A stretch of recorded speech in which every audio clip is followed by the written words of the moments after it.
Here at SERVPRO of North Vista, San Marcos, Carlsbad, Escondido, we do specialize in mold remediation. Now, mold remediation usually happens in several different instances. Some of what can happen is somebody actually had a flood and they didn't call in a professional dry out company to get it dried. And what they fail to realize many times is water gets back behind the drywall up underneath the baseboards.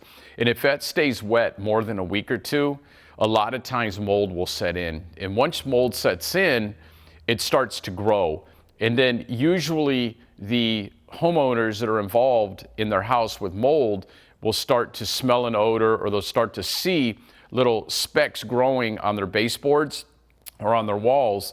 At that point, many of them don't know what to do, so they'll call an expert like us, and we'll come out and assess the situation.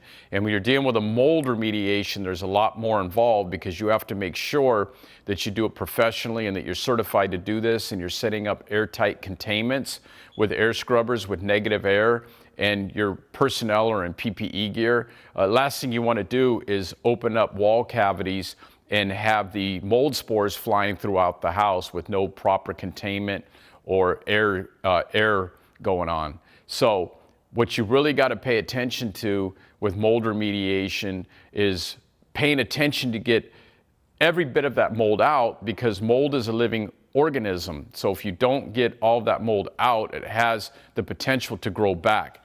So what we really need to do on that is make sure we go a foot beyond the last signs of visible mold. And then many times, if there's more than 10 square feet of mold, we'll call in a professional certified industrial hygienist to come and run a clearance test before we rebuild it with the drywall and new paint and new baseboards to make sure all that mold is out of the cavities. But most of the time during a water damage, if it's an extensive water damage and there's a lot of water that has happened in the home, if they do a proper dry out, they will not have a mold issue. So the key is really getting out there in a timely manner and doing the proper dry out to prevent mold remediation from being needed.